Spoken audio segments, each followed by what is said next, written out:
अध्याय 1 सृष्टि का वर्णन। उत्पत्ति अध्याय 1 सृष्टि का वर्णन।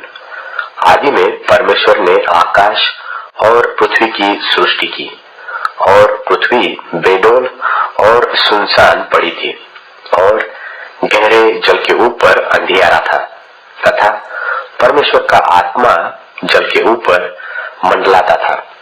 तब परमेश्वर ने कहा उजियाला हो, तो उजियाला हो गया।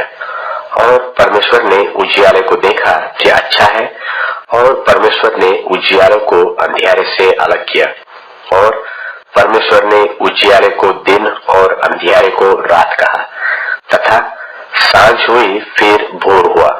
इस प्रकार पहला दिन हो गया। फिर परमेश्वर ने कहा जल के बीच एक ऐसा अंतर हो कि जल दो भाग हो जाए। तब परमेश्वर ने एक अंतर करके उसके नीचे के जल और ऊपर के जल को अलग कर दिया और वैसा ही हो गया। और परमेश्वर ने उस अंतर को आकाश कहा तथा सांझ हुई और फिर भोर हुआ। इस प्रकार दूसरा दिन हो गया। फिर परमेश्वर ने कहा आकाश के नीचे का जल एक स्थान में इकट्ठा हो और सूखी भूमि दिखाई दे, और वैसा ही हो गया। और परमेश्वर ने सूखी भूमि को पृथ्वी कहा तथा जो जल इकट्ठा हुआ उसको उसने समुद्र कहा। और परमेश्वर ने देखा कि अच्छा है। फिर परमेश्वर ने कहा पृथ्वी से हरी घास तथा बीज वाले छोटे छोटे पेड़ और फलदायी वृक्ष भी, जिनके बीज उन्हीं में एक एक की जाति के अनुसार होते हैं, पृथ्वी पर उगे, और वैसा ही हो गया। तो पृथ्वी से हरी घास और छोटे छोटे पेड़, जिनमें अपनी अपनी जाति के अनुसार बीज होता है, और फलदायी वृक्ष जिनके बीज एक एक की जाति के अनुसार उन्हीं में होते हैं, उगे। और परमेश्वर ने देखा कि अच्छा है तथा सांझ हुई फिर भोर हुआ। इस प्रकार तीसरा दिन हो गया। फिर परमेश्वर ने कहा दिन को रात से अलग करने के लिए आकाश के अंतर में ज्योतियां हो, और वे चिन्हों और नियत समयों और दिनों और वर्षों के कारण हो। और वे ज्योतियां आकाश के अंतर में पृथ्वी पर प्रकाश देने वाली भी ठहरे, और वैसा ही हो गया। तब परमेश्वर ने दो बड़ी ज्योतियां बनाई।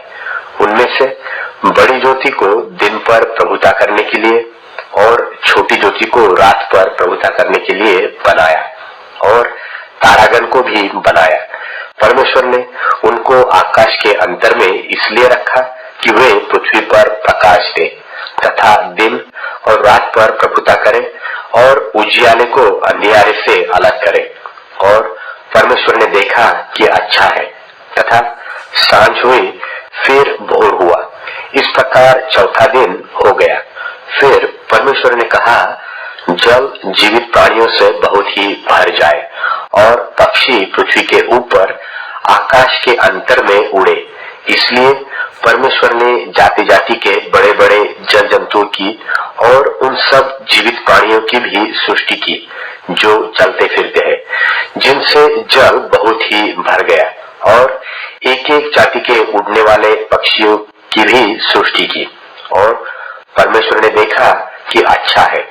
और परमेश्वर ने यह कह के उनको आशीष दी कि फूलो फलो और समुद्र के जल में भर जाओ और पक्षी पृथ्वी पर बढ़े। तथा सांझ हुई फिर भोर हुआ। इस प्रकार पांचवा दिन हो गया।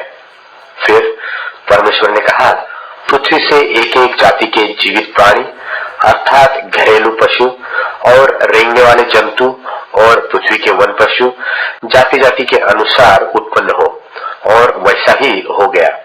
सो परमेश्वर ने पृथ्वी के जाति जाति के वन पशुओं को और जाति जाति के घरेलू पशुओं को और जाति जाति के भूमि पर सब रेंगने वाले जंतुओं को बनाया। और परमेश्वर ने देखा कि अच्छा है। फिर परमेश्वर ने कहा हम मनुष्यों को अपने स्वरूप के अनुसार अपनी समानता में बनाए, और वे समुद्र की मछलियों और आकाश के पक्षियों और घरेलू पशुओं और सारी पृथ्वी पर और सब रेंगने वाले जंतुओं पर जो पृथ्वी पर रेंगते हैं अधिकार रखे। तब परमेश्वर ने मनुष्य को अपने स्वरूप के अनुसार उत्पन्न किया। अपने ही स्वरूप के अनुसार परमेश्वर ने उसको उत्पन्न किया।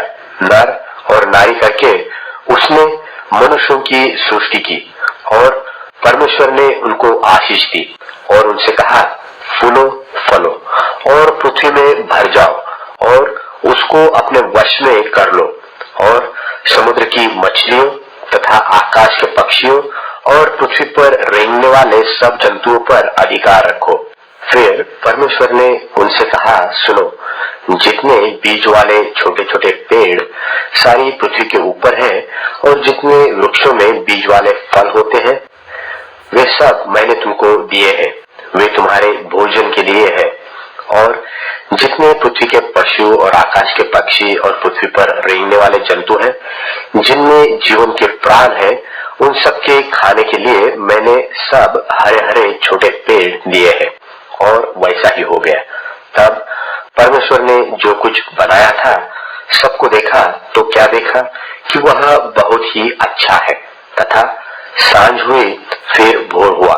इस प्रकार छठवां दिन हो गया। उत्पत्ति अध्याय 2। उत्पत्ति अध्याय 2। यो